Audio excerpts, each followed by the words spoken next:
Welcome everyone to our first real presentation after our Q&A session this morning of day 3 of Conclave 2022. We're going to start with some of the headiest material with Dr. Jeffrey Kupperman's The Pneumatic Body and Gnosis in Hermetism and Late Antique Platonism. I'm proud to call Dr. Kupperman a longtime friend, but I'm also going to, for those of you who don't know him, give his a brief bio here. Dr. Kupperman is a writer, artist, and says purveyor of knowledge, esoteric or otherwise. He holds master's and doctorate degrees in religious studies, and his work primarily focuses on modern magical practices, theories of myth and ritual, and late antique Neoplatonism. Dr. Kupperman is the founder and editor of the Journal of the Western Mystery Tradition, is an initiate of a number of esoteric traditions, including the Golden Dawn and Universal Co-Masonry. As Dionysius Beta, he's the founder of the Ecclesia Neoplatonismos Theurgia. Publications include Living Theurgy and A Theurgist's Book of Hours. He's presented at the American Academy of Religion, the Association for the Study of Esotericism, a number of Masonic events, and a number of past AJC conclaves. So please join me in welcoming Dr. Kupperman. Again, his talk is entitled The Pneumatic Body and Gnosis in Hermetism and Late Antique Platonism. Welcome, Dr. Kupperman. Thank you. Can you all hear me well enough? Okay. Yep. Oh, I'm blurry. Awesome. Oh, well. It's the glow of your rainbow body. You're not wrong. So this idea of the pneumatic body, the vehicle of the soul, is sort of the easiest way to talk about it. Is this sort of essential idea. It goes back to Plato, kind of. He sort of formalizes it when he in the Phaedro, where he gives this sort of allegorical discussion of the soul crashing into physicality from the heavens, and he gives a sort of analogy of riding in a chariot pulled by these two horses. And this sort of becomes, through Aristotle and then through Middle Platonists like Numenius, this idea of an actual body that acts as an interface between the soul and the physical body, because they're trying to figure out, okay, the physical body is physical, the soul is not. How does the one control the other? It's like, well, there is this interface, this body of light, etheric vehicle, astral body. It's got a whole bunch of different names depending on what you're reading. And this acts as basically the interface between one and the other. And that's sort of the short version. And it's the short version because depending on who you read, and there's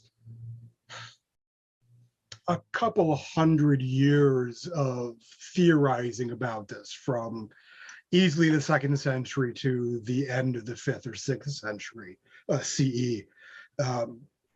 There are 1, 2, 3, 4, if we move into like the Renaissance and Marsilio Ficino, bodies of light. They are mortal or immortal, or both mortal and immortal, again, depending on who you're talking to or talking about. They are accretions from the 7 spheres of the planets as the soul descends into matter. It is created from the etheric fire of the sphere that is directly above the sphere of Saturn, so the 8th sphere of heaven. It is created by the holy demiurge, because ours is the cool one. Or it is created by accident, or it is created by the new gods, etc. And again, it depends on who you're reading. Basically, nobody agrees. It's found in Neoplatonism, it's found in Middle Platonism, and it's found in the Hermetica to varying degrees.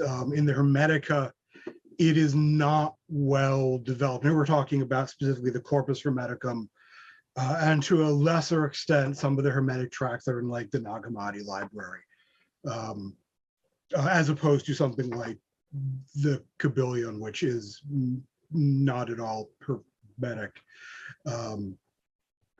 In the Hermetica, it's mentioned briefly as like the immortal body as taking on a fiery body or a tunic of fire. All of these are different ways to talk about this body of light, this pneumatic vehicle, that I think is very important to talk about, largely because it is largely left out of the modern Western esoteric tradition. Instead, we tend to talk about the astral body, the etheric body, the causal body, these things that come out of the Theosophical Society, and their versions, to be polite, of esoteric Buddhism, esoteric Hinduism. But there is this entire tradition that comes out of Platonism of the body of light that we could be looking at, but largely because it's just not well known in comparison to the theosophical material, we just don't. So yeah, the body of light has this sort of dual function, again, depending on who we're talking about. Its primary function, as I said, is to act as an interface between the physical body and the soul, and to a lesser extent, the mind, the nous, which sort of this thing that exists above the level of the soul. And it sort of gets complexer dealing with Platonic cosmology and the various realms of the realm of divine thinking versus the realm of the divine mind versus the realm of the soul versus the realm of becoming the physical world and the realm of the planets and things like that, and how all these things sort of link up together. It is also the vehicle of incarnation and reincarnation, which seems to be fairly well established in the later Platonic tradition, coming from its sort of connection to Pythagoreanism and Neo-Pythagoreanism and the transmigration of the soul. In Neoplatonism, especially coming after Iamblichus, which is typically what my focus, who my focus is on, the body of light is this immortal vehicle created of the fiery ether that exists above the sphere of the planets, which makes it immortal.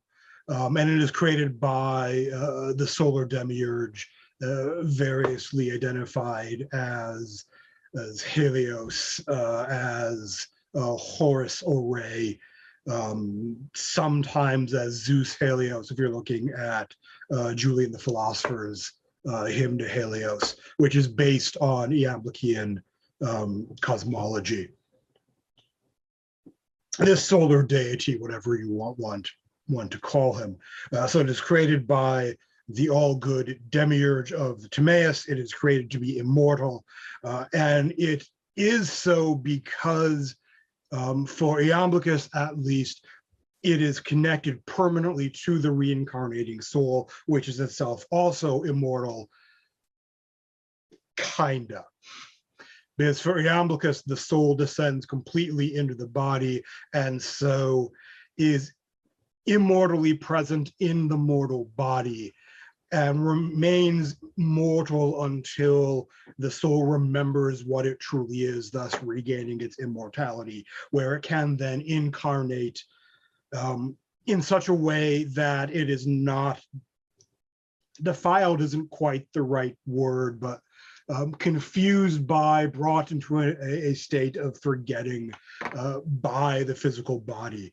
Honestly, despite how well Iamblichus does talk about this, I actually highly recommend the Hymn of the Pearl as probably the best representation, which is, Thomasine and predates all of this.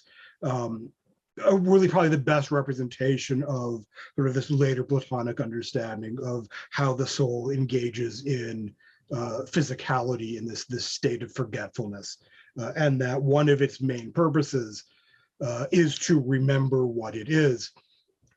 And it does this largely through theurgic practice. It's this sort of religio-magical, for lack of a better term, esoteric practice that over time purifies, illuminates, ultimately perfects the soul, bringing it into communion with its real nature, which is something that we have forgotten because we're down here. Yay. This is a view common to pretty much all the Platonisms. I mean, from Plato, from Socrates, going back into Pythagoreanism and Neo-Pythagoreanism, into Gnosticism, into Hermeticism, into Neoplatonism, and so on, that the body is not great. How not great it is varies depending on who we're talking to. It's never great, though. It is the cause of the soul's forgetfulness. It may be evil if we're looking at Plotinus, who just is not a fan. It may simply be not good because it is physical, and physicality is materiality, especially the hoolic matter, is as far away as possible from the source of existence, the one. Again, it's or somewhere in between there. For Iamblichus, it is definitely more towards it's not great, but it can't be evil because it exists, and all things that exist have essence, and essence comes from the one, and which is the good. So if it exists, it must have essence, therefore it must be connected to the good. For Iamblichus and Proclus, who writes an entire treatise on this that then gets nicked by Pseudo-Dionysius, and I think in chapter 4 of the Divine Names, there is no such thing as ultimate evil, because ultimate evil would be non-existence, and non-existence just isn't a thing. But I digress, which I will do often. If at any point you have a question, just raise your hand, put it in the chat, which I have open, and I will attempt to make something up for you. So the body of light is sort of how we move back and forth between being down here and going back to the realm of the soul, and ultimately moving beyond that into the divine realm, where we would be traveling in the orbit of our divinity that we're sort of closely attached to. And again, we get that imagery of the chariot being pulled by two horses, which sort of vaguely represent the rational soul and the irrational soul, or the rational and irrational parts of the soul, again, depending on who we're talking to. For Iamblichus, this has to be immortal because we use the same vehicle in every incarnation. Iamblichus isn't overly clear on why. Ficino suggests it's because it is the vehicle that keeps the memories of the individual life intact, as opposed to the soul, which is greater than this. And he's talking about this because he's trying to basically prove the Catholic doctrine of the salvation and the salvation of the individual soul as an individual soul, as opposed to a thing that goes back into the sort of oversoul, this whole soul, which he considered to be a heretical idea that other Catholic theologians were positing.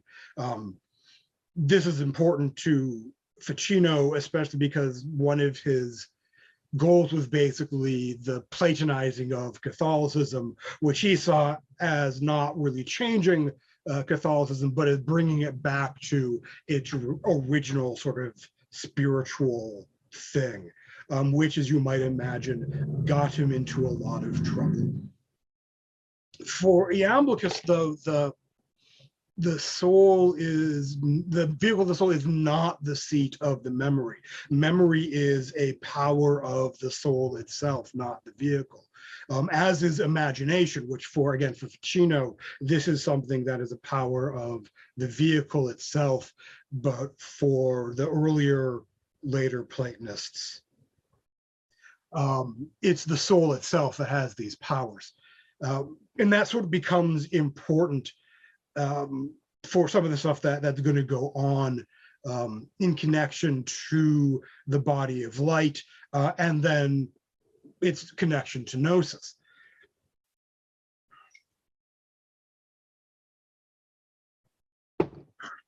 So how many bodies are, how many bodies light, how many vehicles are there? For Plotinus, there's probably one, but for Plotinus, if you've done your job right, you're going to stop reincarnating.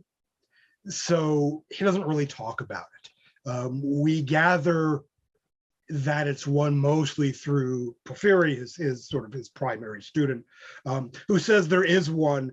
For Porphyry, it is mortal. It is destroyed at the end of every incarnation, and then just a new one gets formed every time the soul travels from the psychic realm, the realm of the soul, through the planetary spheres, where it picks up these accretions connected to each of the planets, and this becomes the vehicle that is then used in our current incarnation. When we die, the soul reascends, and as it does so, the vehicle is destroyed.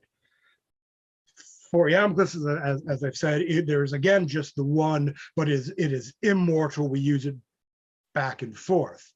For Proclus, who's sort of the main person that everybody looks at because they like to ignore Iamblichus, there were at least two souls, one which is mortal and one which is immortal. The immortal soul is the vehicle of the rational soul. The mortal soul is the vehicle of the irrational soul. The irrational soul may or may not be immortal, but it is the irrational soul that tends to get purified and punished for the things that it has done while incarnate, while the immortal soul is basically immaculate, does no wrong, and ascends perfectly back up into the heavens, whereas the mortal soul, the irrational soul, is possibly mortal, but is purified through fire, which then becomes the sort of idea of suffering in Tartarus or Hades, to purify it of the accretions of matter that have caused it to forget itself and be the irrational thing that it is. For the Hermetica, there's probably the one body, and man, I'm going to take that back. There is enough that Hermetic understanding that there may be a body that is created, much like Porphyry, where it is descending through the spheres of the planets and taking on this body. But there is also this immortal body that exists beyond that, and it's this immortal body that's actually going to be important to us, because this is the body that is connected to the idea of Gnosis, which yesterday His Grace Bishop Behun, Mar Thomas, described very well as this experiential knowledge of the divine, for lack of a better term. It is by the Platonists, it is differentiated from discursive reason, discursive knowledge of things that we understand from an exterior. Gnostic knowing. Gnosis is direct experience of the thing itself.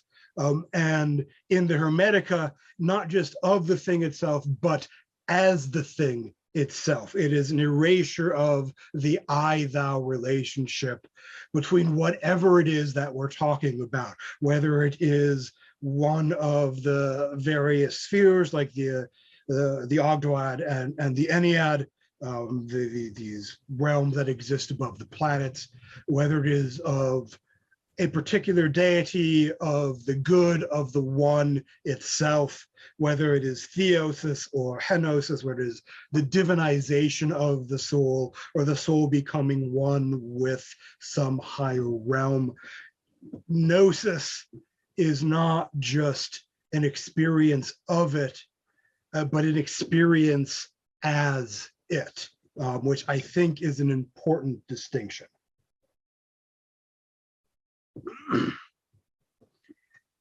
And we see this going on, and I'm going to mostly talk about the Hermetica, the Hermetic writings on this. So we're going to look at Corpus Hermetica 1, the Poimandres, Corpus Hermetica 13, and then Nag Hammadi Tractate 6, which is the 8th reveals the 9th, or the Ogdoad reveals the Ennead, whatever you, however you want to call it.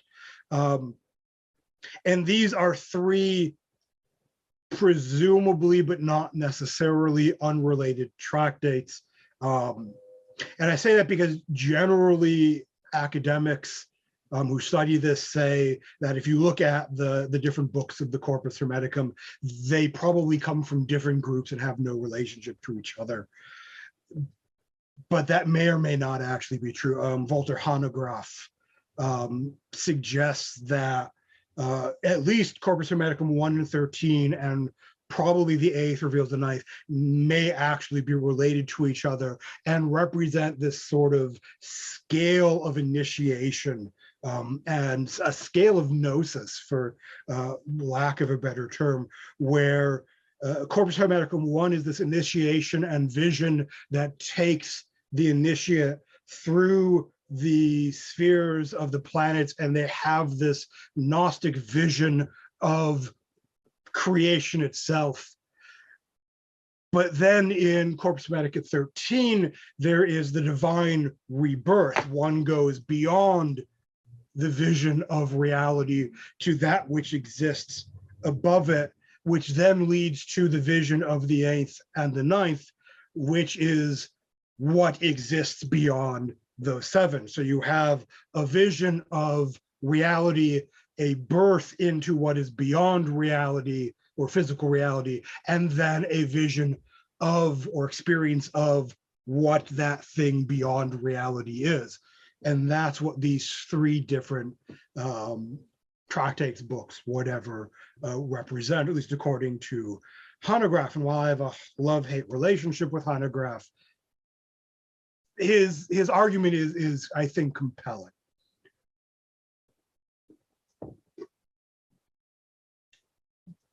But the connection between all of these is this body, where we see, I in Hermetic 13, there's Hermes says that he goes into this immortal body.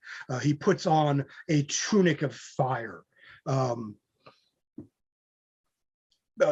This thing where he becomes mind through the interaction with this body, or by leaving the physical body and entering the immortal body, the body of fire. Which is really interesting, because the Gnostic experience in each of these, or the experience of Gnosis, whichever you prefer, of each of these books is a visionary experience. I'm going to actually read from the 8th reveal, the 9th. I had to figure out which translation I wanted to use. This is from Dr. Louis Kaiser's 1974 translation. This is basically one of the first academic translations and discussions of the eighth reveal, the ninth, which is from the Nag Hammadi Codex.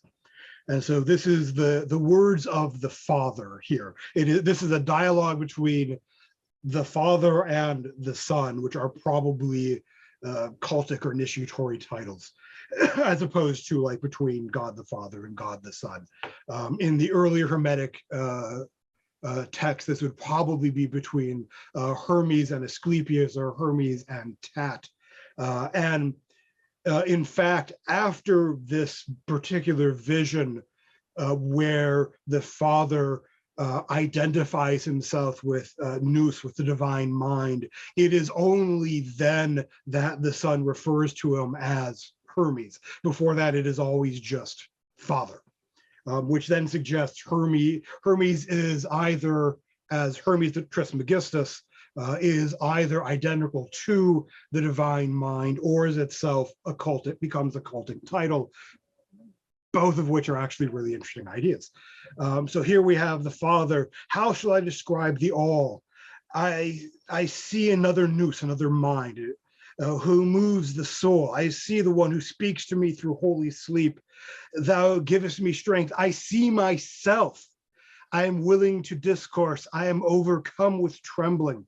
I have found the origin of the power above all powers, which has no origin. I see the wellspring bubbling up with life. I have said, O my son, that I am the Nous. I have seen what discourse cannot reveal. For the entire eighth, O my son, with the souls therein and the angels are singing in silence, but I, the Nous, understand.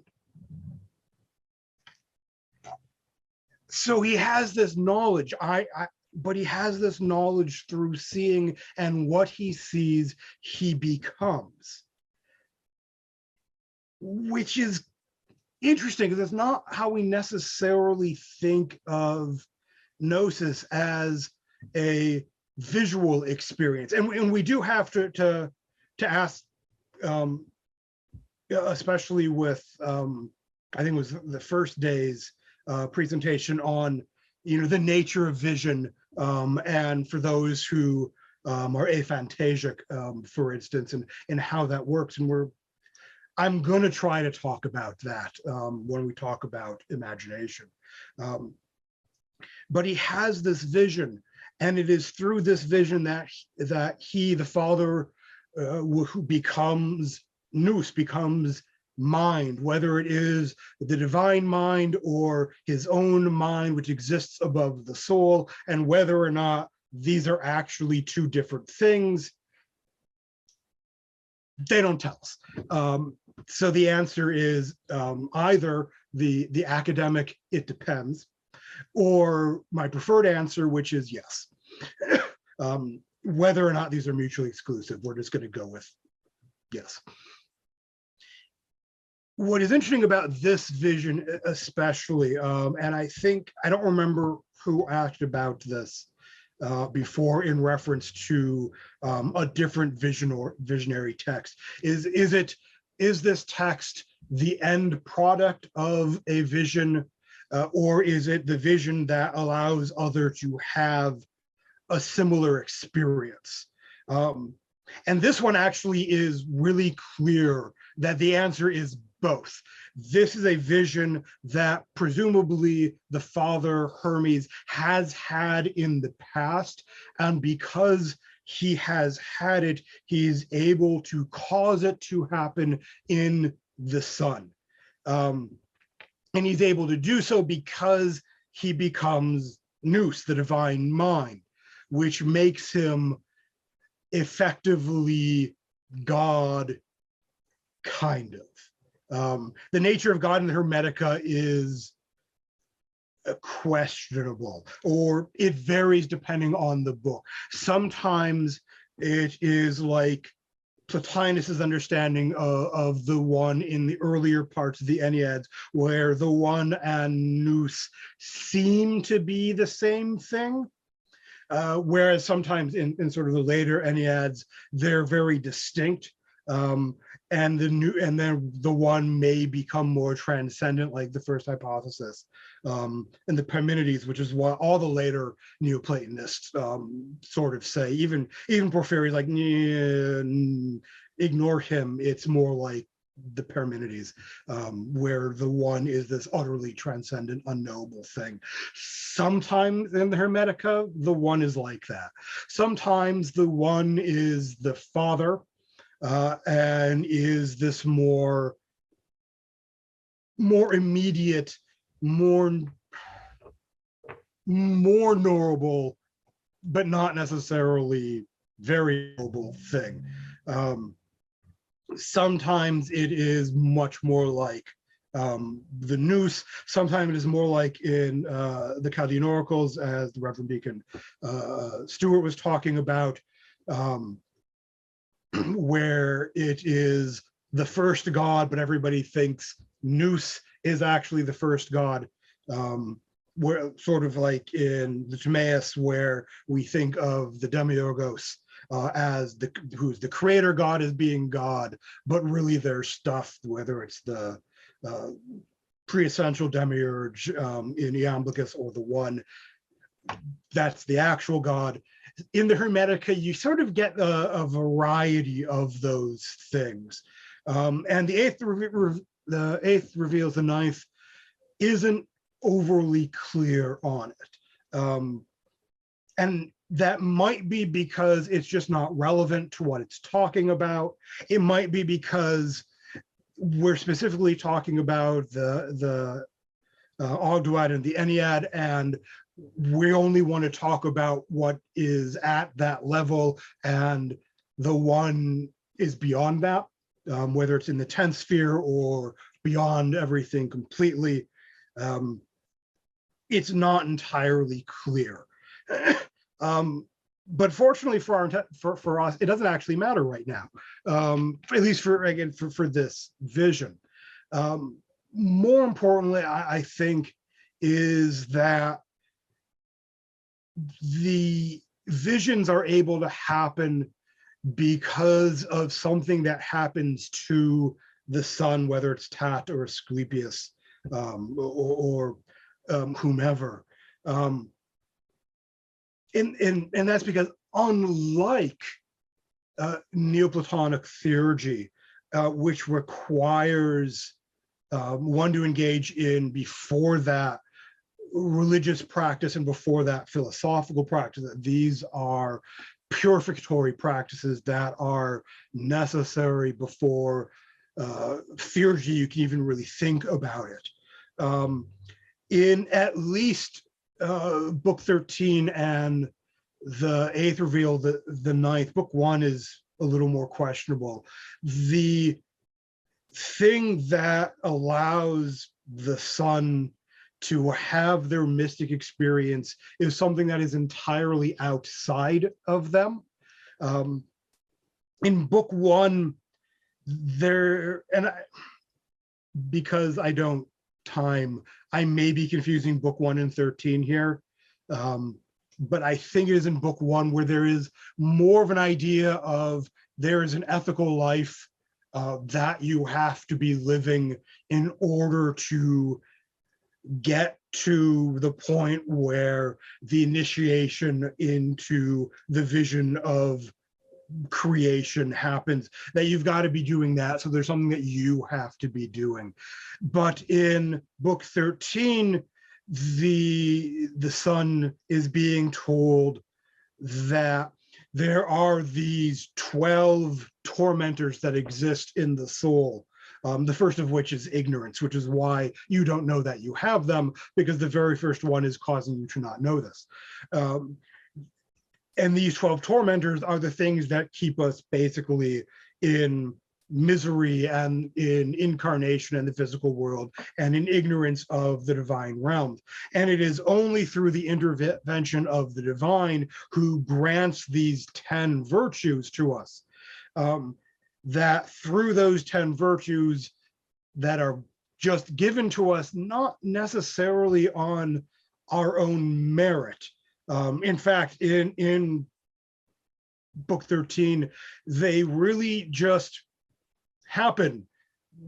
Basically, the father says these things exist, and then like a heartbeat later, and now you have them because you've been granted them. Now you can move on to the divine rebirth, which is a little bit weird from like where I come from the Neoplatonic perspective, where there is a heavy emphasis on virtuous living, through starting with the virtue ethics and the four cardinal virtues, and then a slew of lesser virtues. But then there's also this hierarchy of virtue. There's a specific name for it.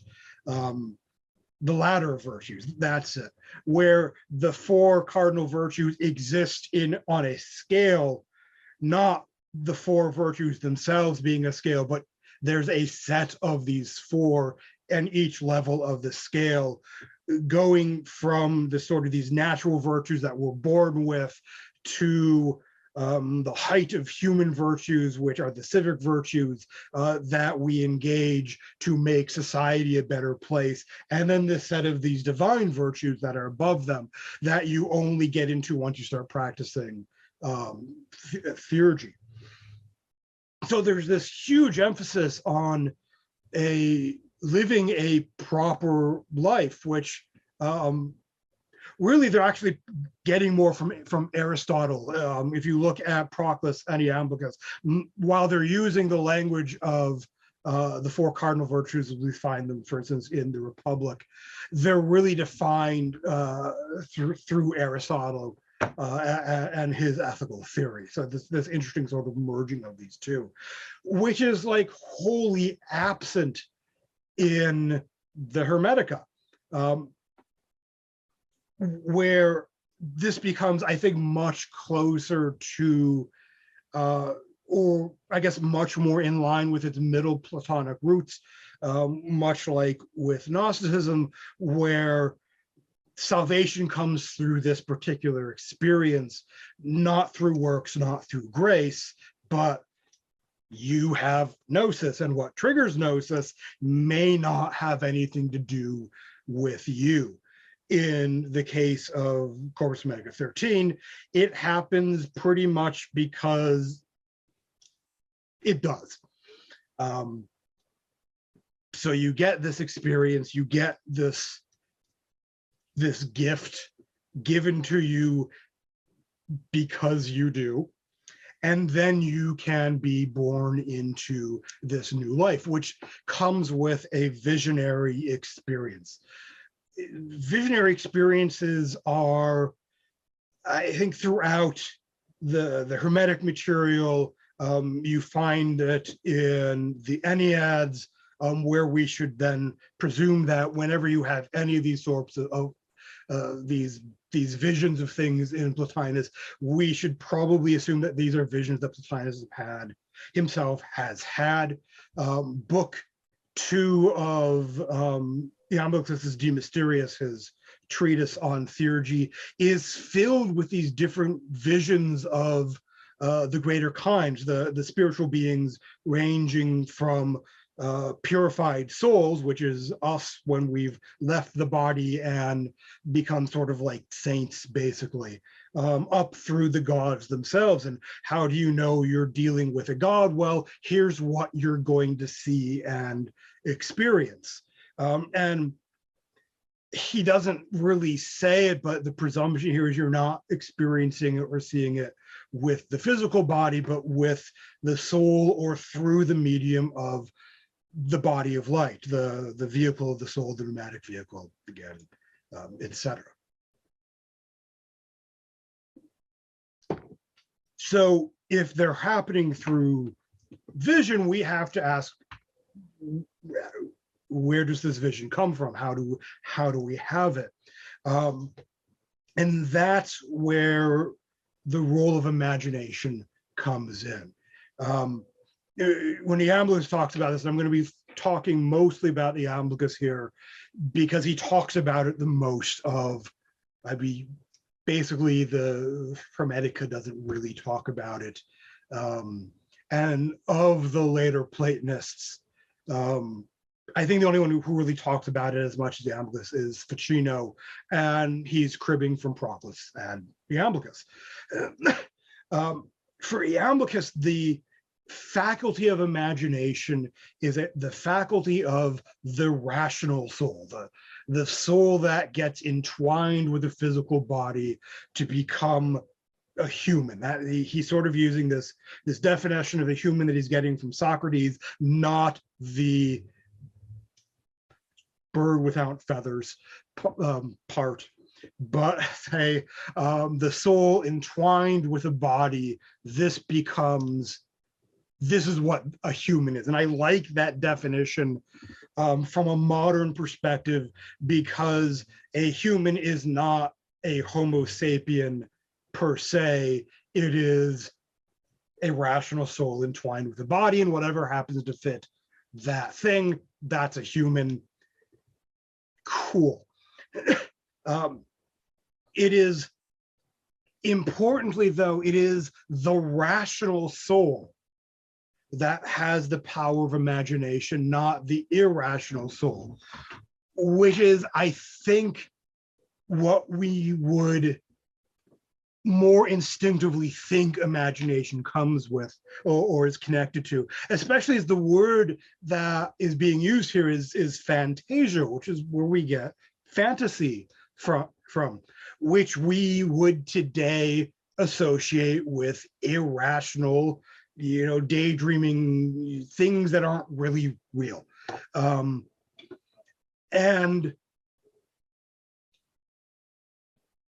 you're not wrong. It is used that way even in Platonic thought. And Iamblichus deals with this very specifically. He says, well, it is a part of the rational soul, and it has to be, because it is the faculty through which we have these divisions of the divine.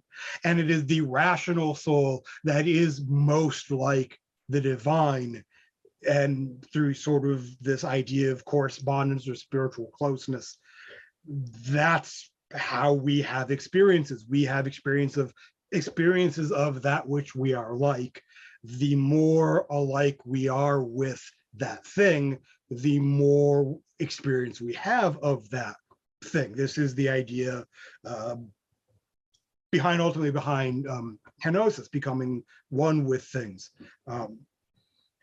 So it has to be part of the rational soul, because the irrational soul is utterly unlike the gods, who for Iamblichus and even going back to Socrates, are not just these really, really, really powerful humans who happen to be immortal and like screwing with our lives and have temper tantrums. Socrates he considered this to be a impious view of the gods, which is why he tried to get rid of poetry and plays in the Republic and in the laws. But fortunately, Numenius comes along eventually and saves us from that nightmarish world without music and stories. But that's a different lecture. So it has to be connected. Imagination has to be connected to the rational soul, because that's what's actually going to be experiencing the divine, not the irrational soul. But obviously, the imagination does weird stuff, and we can imagine things that aren't real and aren't true. So how is the imagination something that sort of does both of these, that it is both fantastical in the modern sense of the term, but also fantastical in the original sense of that which gives image to things? I do this in various places. I liken the imagination to a mirror, and that we are able to aim the mirror to reflect different things.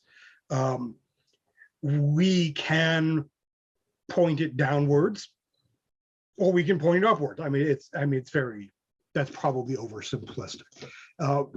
But we can use our imagination to either populate our head with utter nonsense or not. I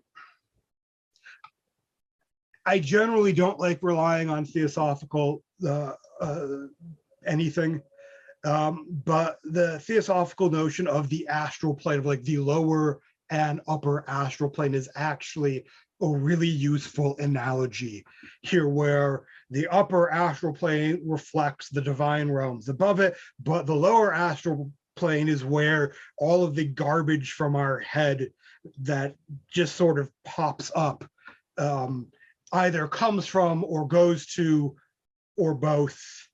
And I'm blurry again. Awesome. That's where that is. And our imagination, sort of, we can either use it to look at one or the other. So we can use our imagination to think of things like dragons, and put together different parts of different animals that don't actually go together, like bat wings and lizards, or we can come up with a cockatrice or a manticore, whatever it is that we want, and go do that. I mean, the Platonists would probably say don't go do that. So I'm probably a heretic in that, but I like fiction, so what are you going to do? But that's not what we're talking about. I'm more of an alicorn person, but yes, unicorns, absolutely. That's not what that's not what Iamblichus is talking about. That is not the thing that allows us to experience the divine. It is when we change the focus of that mirror, when we start pointing it upwards as opposed to at ourselves. That's how we experience the above. Now, how do we do that? Excellent question. I'm glad you asked. No one says. Presumably through, if we're talking Platonian or Porphyrian Platonism, we're talking about contemplation, a mystical contemplation, not just discursive contemplation. If we're talking about the later Neoplatonists, for the most part, we're talking about maybe some contemplation, but really philosophy, religious practice, especially prayer and theurgy. All of these things, and each of these allows us to better focus and hone our imaginative skill on what is really real, which are the realms above the realm of becoming, which is the realm that is always changing, as opposed to the realm of divine thoughts, which is the realm of the forms, for instance, the realm where the gods are, which is essential and therefore is that which it is, as opposed to us, who are a sort of mishmash of a bunch of different things as they get sort of filtered down through reality until they hit us. So imagination is a faculty then that is underrated, I think, in the Platonic corpus, until we get some of it in, like, I think it's the Phaedo, where they talk about the frenzies. Where the frenzies, this divine insanity, of which there are 4 kinds, that lead us to divine experience. Ficino goes on about them at length as well, as does Proclus. But it's an idea that ultimately they don't talk about much. It's implied a lot more than anything else, for reasons, I guess. I mean, I can speculate because it's the secret to doing all of this stuff, but It might have also simply been part of your training in whichever academy you might have been at. I'm making things up at this point, so I'll move on, I guess. But for whatever reason, they don't talk about it or not, it is a central faculty for Gnosis to an extent. In the eighth reveals the ninth. It is really interesting. So again, the eighth here is the fiery Empyrean that exists above the sphere of Saturn.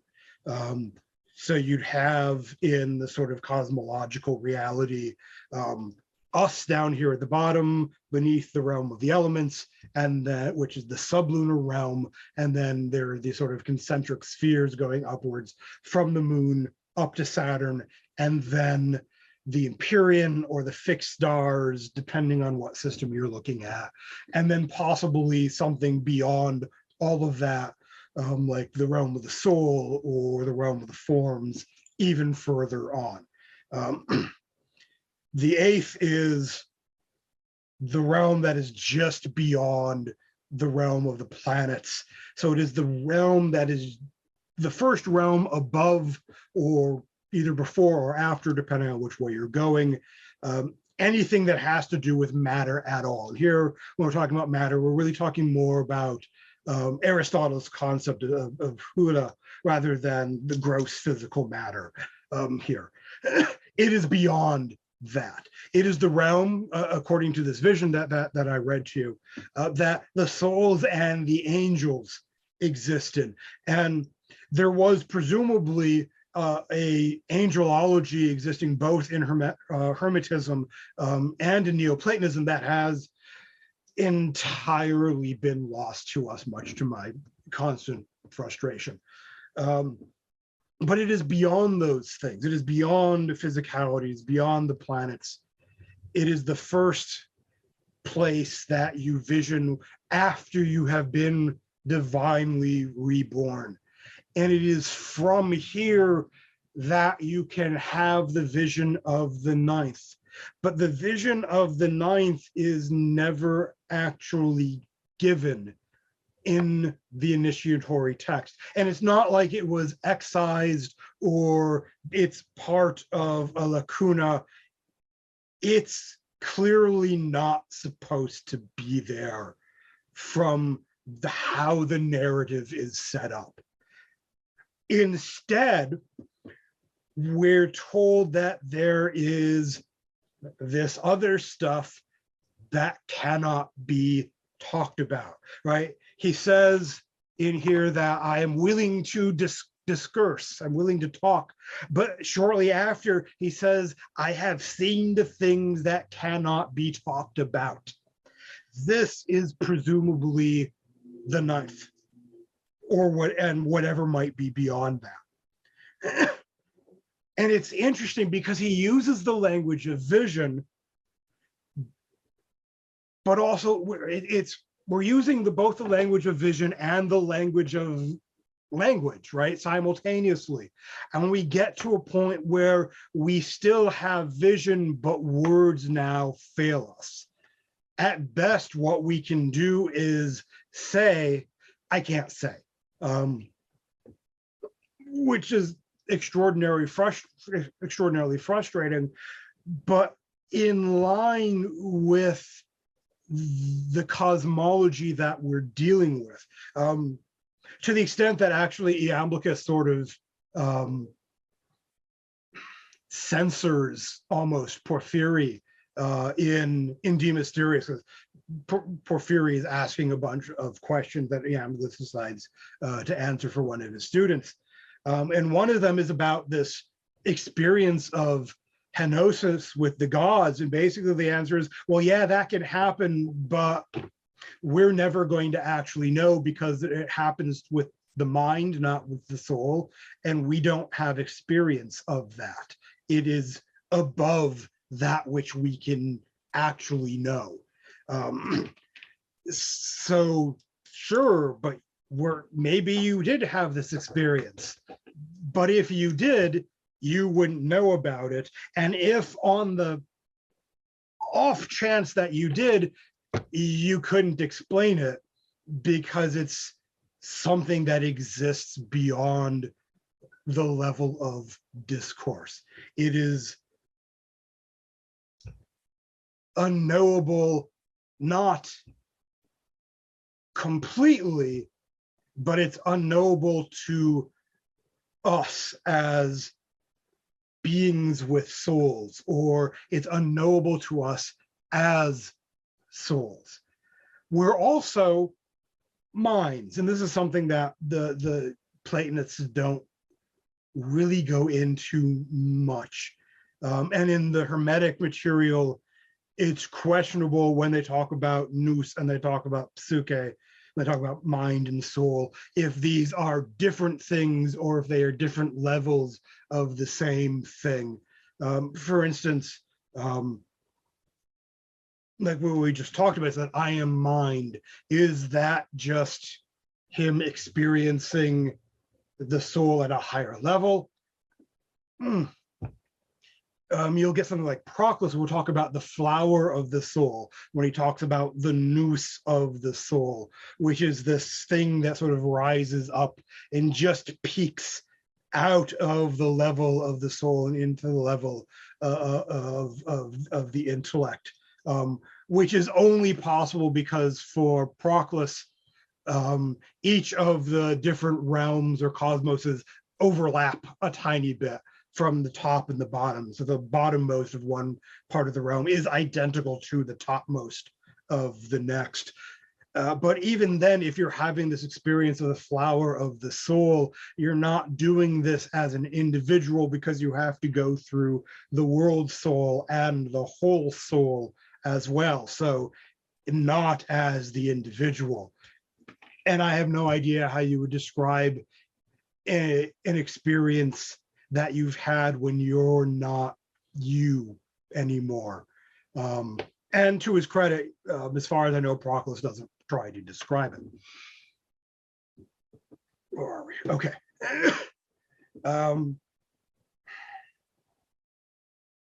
So we have these three closely interrelated things. Then we have the etheric body, this vehicle of the soul that allows us to leave the physical realm in the first place and go up through the spheres of the planets into whatever's beyond, whether it's the 8th or the 9th or the psychic realm or whatever. It is this thing that also allows us to connect to the physical body. It is what imagination moves through when we're pointing it downwards into, our meat suit and our meat brain, and we are imagining things.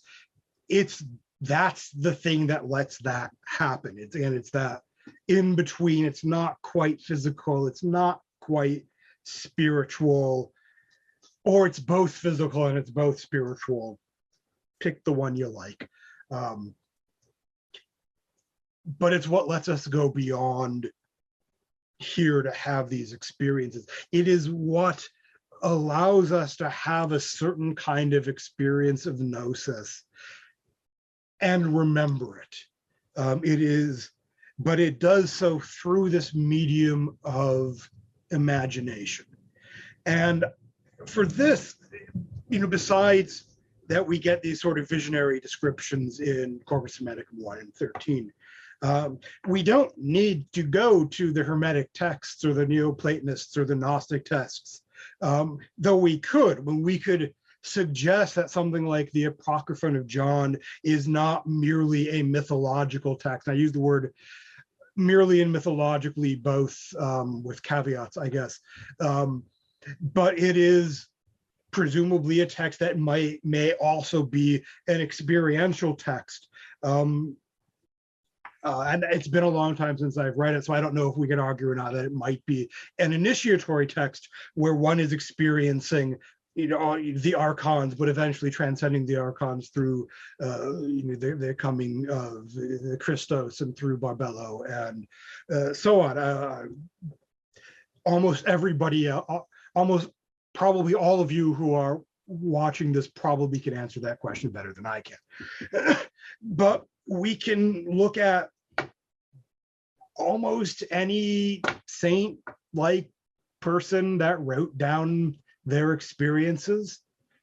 They're not always, but they're almost always visual in nature. Maybe not only visual, because when the son is having his experience of the eighth, he is seeing what's going on, but he's also feeling things and hearing things in ways that are sometimes put into words that relate to physical experiences, but they also talk about the hymn in silence, that the souls and the angels are hymning the ninth or the God beyond the ninth of a hymn in silence. So it's a hymn which has words, but it's silent, so it doesn't.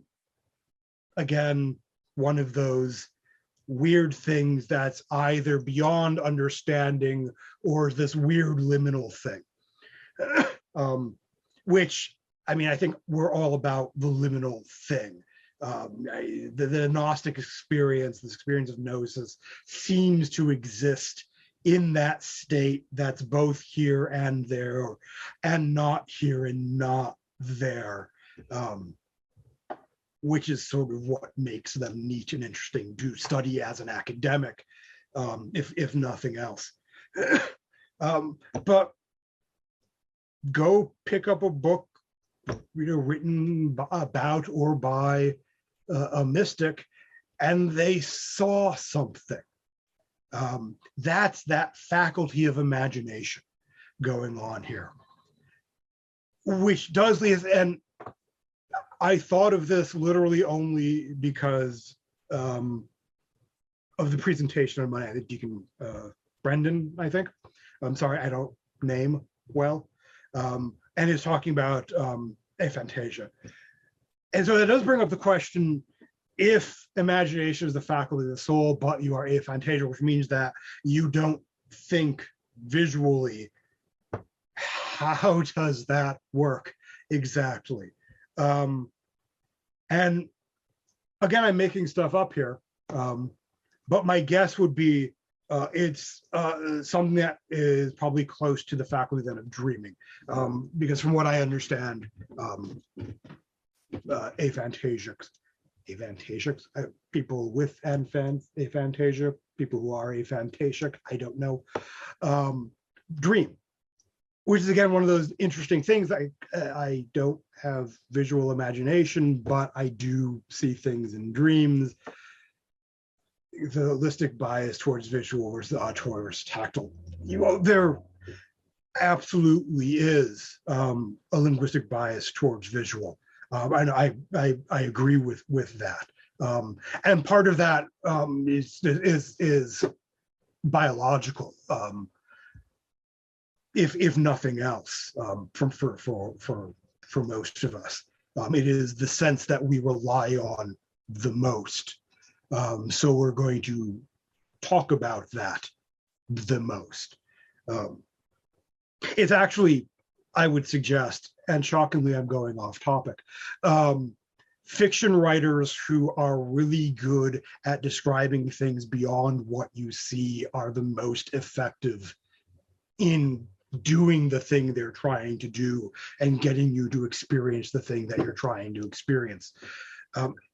And I'd suggest mystical writing does that too, because the experiences are not just visual.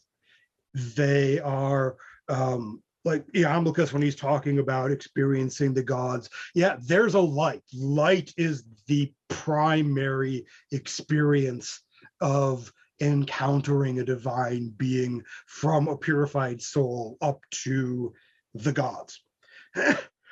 But there's also sound. There is a feeling of health and vitality if you're encountering like an angel as opposed to a god, where if you're experiencing a god, the reality that they bring with them is so rarefied you can't breathe. So this experience that you have, that you hear roaring and all that sort of stuff. Thank you. So yeah, we're getting close to time here. So to summarize my sprawling randomness, the etheric body is the thing that allows the soul to do what I would suggest from a Gnostic, a Hermetic, a Neoplatonic perspective, the soul is supposed to be doing. It is the thing that allows it to experience true reality, beyond the world of becoming. And reality above this, true reality is a loaded phrase. Reality above the cosmos of becoming, and in doing so, remember or experience that which is really is its divine self. And it does this primarily through a faculty of imagination, which is primarily but not entirely visual. I think that was, I think, the too long didn't read version. Questions, thoughts, comments, gossip of the latest kind.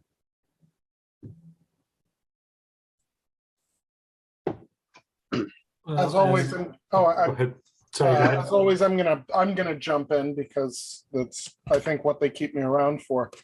And just say, first of all, thank you so much for that wonderful, if sprawling, I think sprawling is the great word for it, in all of the best senses of that account of the pneumatic body. I'm curious, and I'm going back, I'm retreating back to those Platonic texts that I know best, specifically Republic. And I'm thinking about the reference in book 10 to the emotions being linked to what he calls the bodily part of the soul. And I think that at the time in Republic, I think that the psychology, Plato's psychology, is not sort of fully developed at that point. But do you think that there is a connection between, say, our emotional life, the bodily part of the soul, and the pneumatic body? I mean, are we talking about related phenomena there, or should we sort of separate those off more precisely? I think the answer is yes. Again, it's, I think the answer is yes, especially but not only where we have those who give the irrational soul its own vehicle, because we would connect the bodily stuff with the irrational soul. For Iamblichus and Porphyry, for instance, who there's just the one body, one vehicle, I think the answer still has to be yes, because that's how these things get connected. And we know that what happens to the body, except for Plotinus, but really in some way affects the soul, especially for Iamblichus and on to a certain extent for Porphyry. So I think there is still, it's going through the medium of the vehicle to do that, if that makes sense. It does. That's and that's sort of what I sort of suspected. I apologize to Joanne. I wasn't looking at the gallery view, and so I didn't see the raised hand. So I apologize for jumping on top of Joanne. So. No, that's so fine. I actually raised my hand after you started speaking. But thanks, Dr. K. That was awesome. I just wanted to ask, I think you mentioned in the discourse on the 8th and 9th, and I have to admit I actually haven't read that book. So, but I will after this talk. I just wanted to ask, you mentioned once the father has this experience of nous, which he then, because he's had that experience, can then kind of invoke within the son. I'm just wondering if, because now the son's had this experience of nous, that he can go on and kind of invoke that in others, or if this is only kind of something that's only accessible because of the father. That's a great question. And I mean, the text, of course, doesn't say, because why would it do that? That would be useful. I'm going to go out on a limb, and I'm going to suggest not yet. And I suggest that only because from my reading of the text, which may be entirely wrong, this is much more of an initiation into the 8th sphere, and that it is, the nous is really in the 9th. And so once the son has that experience, and again, I may be entirely wrong, then the son becomes effectively the father, and the father and son here become, initiatory titles more than anything else, I would guess, because in the 8th, in this text, if I'm remembering it correctly, while the father says both I see myself and I see nous, the son only says I see myself, but does not have that extra experience. So I'm basing it basically on the lack of a single sentence, but there you go. No, that's interesting. Yeah, I guess I was wanting to ask because you did mention that they were kind of initiatory titles, so I wasn't sure if then that power kind of effectively gets conferred to the son, who, kind of goes up in the initiatory order. So, but thanks for the question, for the answer.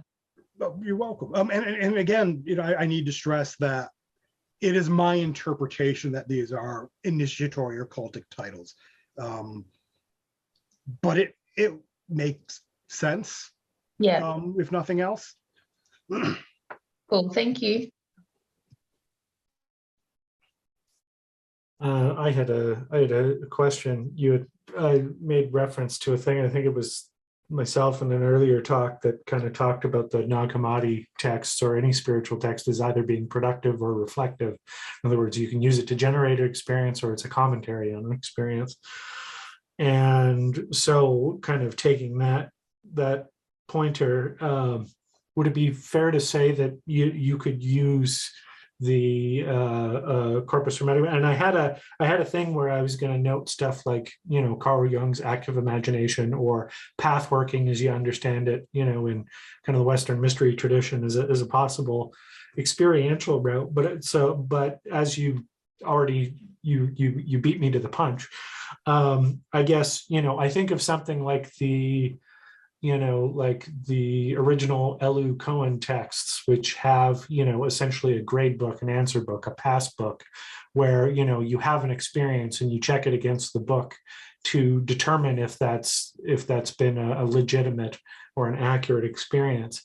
Could these texts, I guess, serve as a kind of pass book for evaluating, without, and I realize that it also risks creating, a kind of orthodoxy, which may not be either there or desirable. But, could these texts be used as a way to kind of, measure experience, I guess, as it were? Right.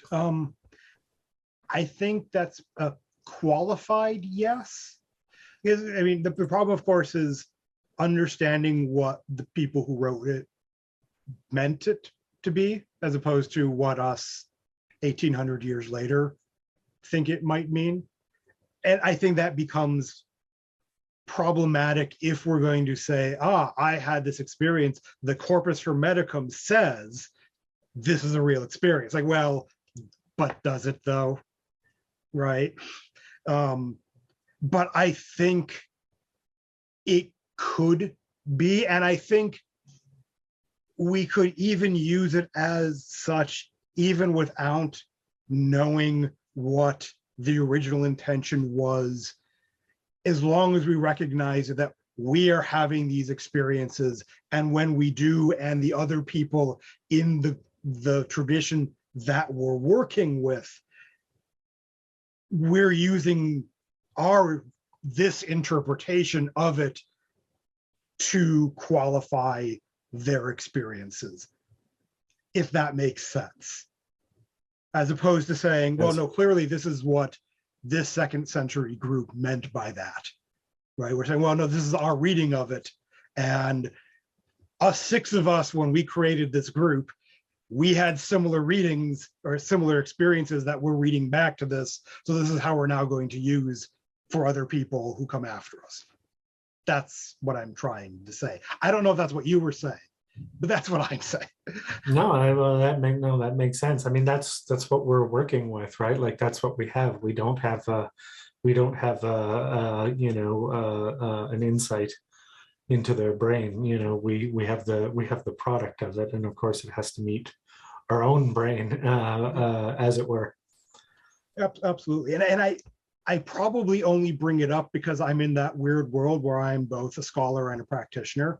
So from a scholarly point of view, when you say this, do you mean you think that this is what it actually meant to the people who wrote it, or do you mean this is how you're using it? As a practitioner, I don't care as much because now I'm working with personal gnosis and things like that, and discursive reasoning goes out the window, right? It's irrational or super rational, not irrational, right? Yep. And I'll grumble at E.R. Dodds and set him setting back the study of Neoplatonism for 60 years, but that's a different lecture.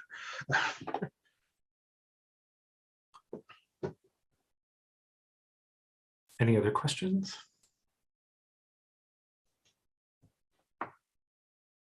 Okay, that was excellent. Thank you. You know, I've attended a fistful of your talks, and I've watched all of your Talk Gnosis episodes, and I got to say that this one was my favorite. I enjoyed it because there's lots of overlap to some of the stuff that we talk about, for example, both in the parish and our local Martinist group. So thank you. No, you're welcome. You know, I think while we have, differing views on certain things, what we're trying to do is all kind of the same. Yeah. So, yeah. Thank you.